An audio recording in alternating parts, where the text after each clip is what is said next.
Welcome back to Morning Joe. Here with us now, NBC News Chief White House correspondent and political director and host of the Daily Rundown, Chuck Stop Todd. it. Just stop it. What? Type it on your little thing. Yeah, I love my little thing. I just got it. What is your little thing? It's my Apple. iPad Mini. It's going to change my life. You said this thing's incredible. It will change my life forever. It's going to change your life because Why? you can hold it in one hand. Yeah. That's number one. Yeah. Hold it in one hand. It is just easy. I got to be careful. I don't want people to see. Easy to read still. We want to see your emails. I know. I'm supposed to show the FT here for Exactly. But it's palm of your hand business, buddy. That thing So you're saying fits in my coat pocket. It's a paperweight. This is a paperweight now. Paperweight now. Yeah. Really? Yeah. My things move fast, don't they? Yes, they do. By the way, it's unfortunately the same price. Oh, really? It's not like you get a mini discount. Wow. But And you know what's kind of interesting? I just got it last night, and already I'm like, It's changed your life already. Changed my life already. You and Halprin. Read everything on the 6 a.m. By the way, I took that 6 a.m. show. Yeah. All worked. And you worked this can morning. just put it. Not in the outside, not in the inside coat, but right here. So also there? joining us, Wow. assistant editor and columnist for the Financial Times, Gillian Tett, who doesn't have any contraptions or toys with her. nobody's paid us But either. I've got some good news, which is, have you please. seen this morning that actually they're bringing back some American jobs Yay! for the Apple, which is great. Go. Okay, well then we'll allow it. Even patriotic. That's true. I love it. To the papers. And Republican representative from Florida, and member of the House Ways and Means Committee, Congressman Vern Buchanan. Vern, good Great, to see you. we're great to see here. And I was impressed with that Mini when he pulled it out of his side pocket in his jacket. I said, "Oh my like a God, I holster. got to get one of those." So, Vern, you actually are saying something that has caught some people's attention. Politico's writing about it this morning. Freeze U.S. aid to Egypt. Is now the time to really do that? Well, I was there about 9 months ago, and they're ousting the last dictator. And now with the new one, he's performing like a dictator. What he's done, he's working with Hamas. This new rule in terms of trying to overtake the Supreme Court and in terms of the Constitution. It's got a lot of people in the street. So I'm not sure why we want to continue to give money to people that aren't friendly to the U.S. and Israel, as a matter of fact. So, again, I introduced legislation today that, to put a freeze on aid to Israel. But I think the bigger picture Aid to also Egypt? is just, I'm sorry, on Egypt. But we're giving 52. Your phone's ringing back in your office. By the way, we're also giving $52 billion to aid in the world, and that's something that's got to be looked at. But without them, we wouldn't have stopped the Gaza fight. Without Egypt, and without being such a huge aid giver to Egypt, we wouldn't have had that influence. So how do you balance that? Well, I think he's provided some leadership, but the fact of the matter is this overreach in terms of the courts and everything. That's what's put everybody back in the street. I'm hopeful that we can bring democracy to the region. That's what we all want to see happen, because a stable and successful or prosperous Egypt is good for the Middle East and good for our country. But at the end of the day, I think this last overreach and supporting Hamas or not doing anything when they're bombing Israel, I think it's something that needs to be looked at. Jillian, look at the headline here in your newspaper, the Financial Times, talking about Egyptian turmoil, and who would have believed that Morsi would have so offended so many parties? Exactly. There are 40 parties right now in Egypt. 39 of them are fighting back.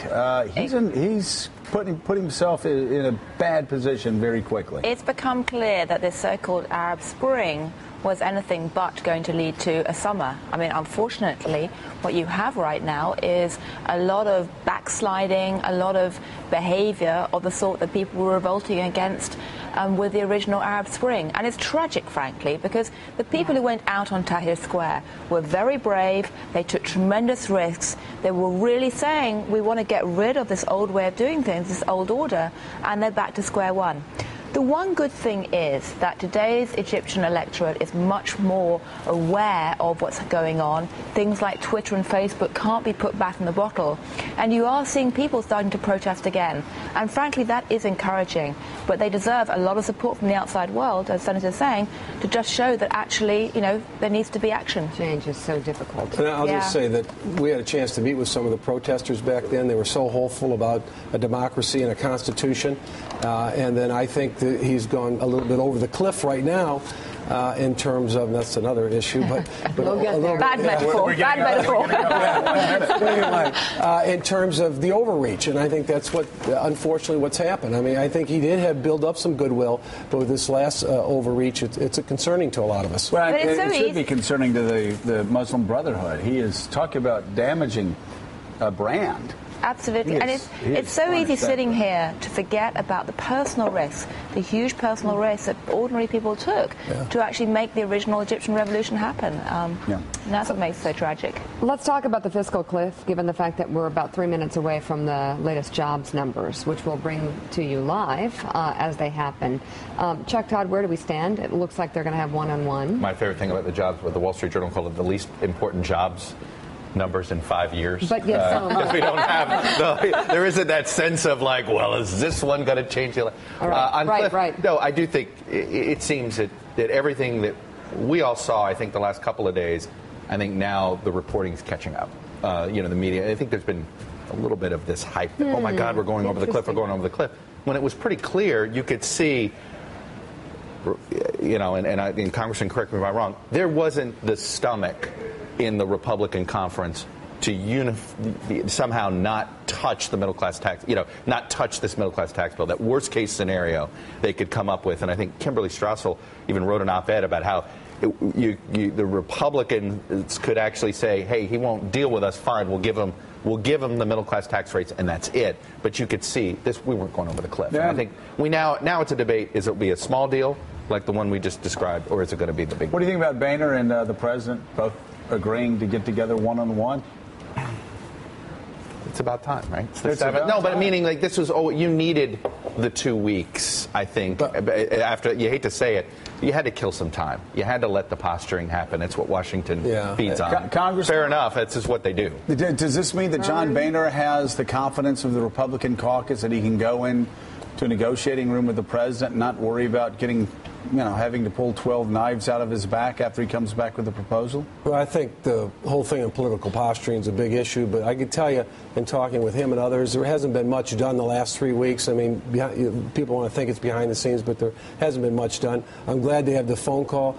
We need to get out of the business of political posturing and find a way to get everybody in room and get it done. And I think the president has to lead. I think Boehner, a lot of us want a big deal. We're willing to put everything on the table for the best interest of American people. Including new revenue. Including new revenue. When they talk about they're going to add revenues $1 trillion or cut expenses $1 trillion, we're running a $1.3 trillion deficit a year. We're going bankrupt if we don't figure out how to do this in a big way. And I think Boehner wants to get that done. I think he can lead on that, so I'm glad they're together. But I just know, over the years I've been in business, you give the professionals an opportunity to get it done, but at the end of the day, you get in the room yourself, and we're not leaving until it gets done. Do you sense that Eric Cantor, Kevin McCarthy, other conservative leaders are going to give John Boehner the room that he needs to do the deal? I do. I absolutely do. Without worrying about having to come back and then getting his knees cut out from underneath him? I think they've sent some signals in the last couple of days. I don't know if you've been reading. I'm sure you've seen a lot of the different things about members, but I think they want to get a big deal, a substantial deal. I think this will be a defining moment also for the president to get something done in a big way. When I came here in 2007, I'm, again, a business guy for 30 years, we were running a $130 billion deficit. Now we're running a $1.3 trillion deficit every year. Plenty of blame to go around, but enough's enough. We need to get in the room. It's defining for everyone involved, actually. Yeah, it is.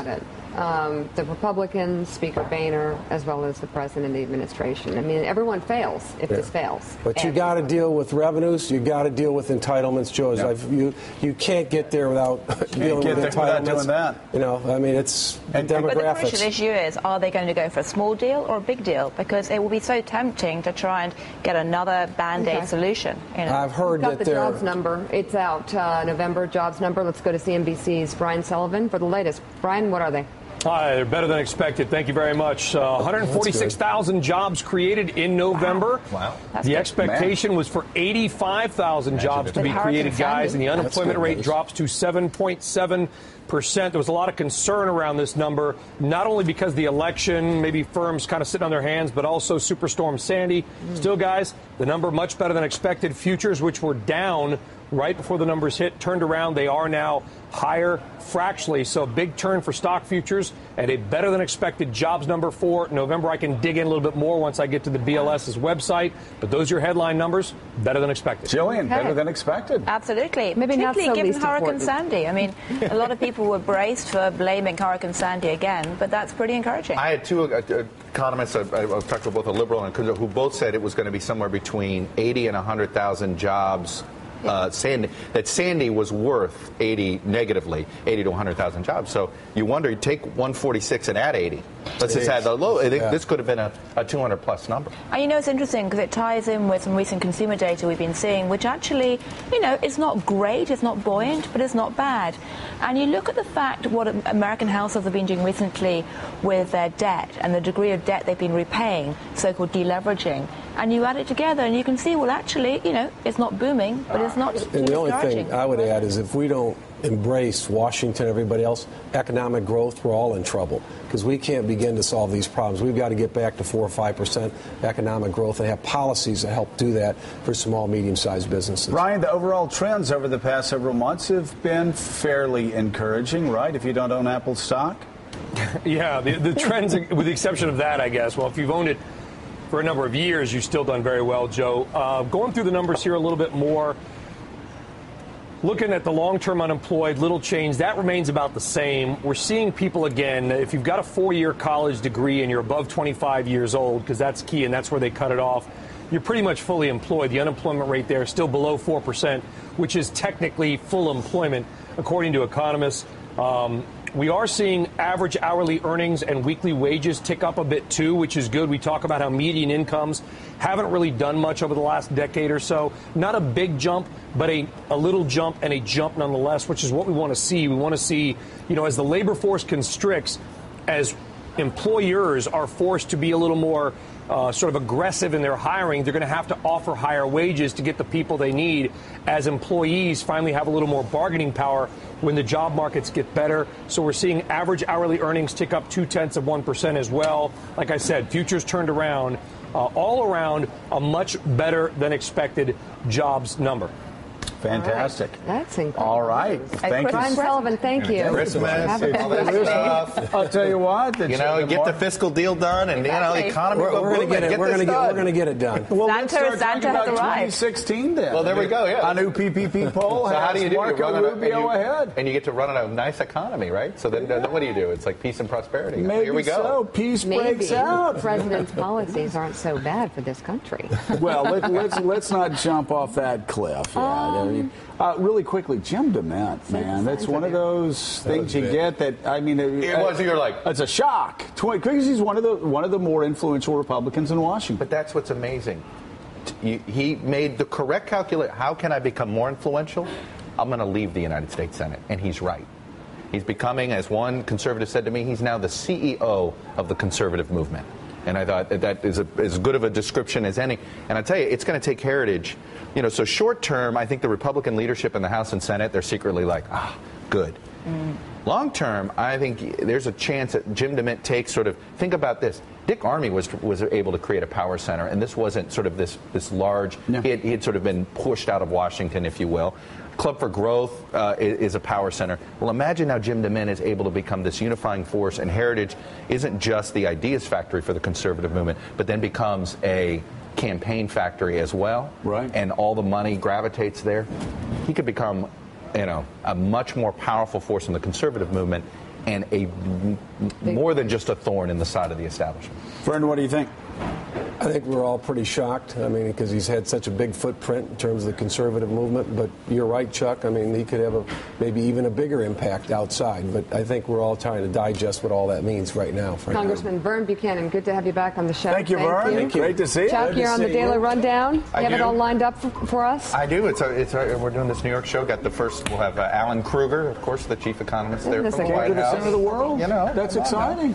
I did. I was sort of stuck coming here. You know, but Brian Williams called and he said I had to be here. So. All right, love it. nice. With the flag. With us. And Jillian, you have a column out about the other fiscal crisis. Well, it's not a fiscal crisis. It's actually not even a crisis. It's another potential jolt at the end of the year with the banking system.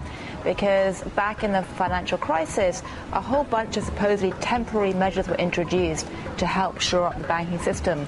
And one of them was an unlimited guarantee for bank deposits if you held your money in a non-interest-bearing account. Right. Now, what everyone has forgotten is that that rolls off at the end of the year unless Congress agrees to enact an extension. Yeah. And that could be quite a shock for anyone who's got more than $250,000 sitting in a bank account. Wow. All right, when we come back, where is Wish I the had that luckiest problem. place?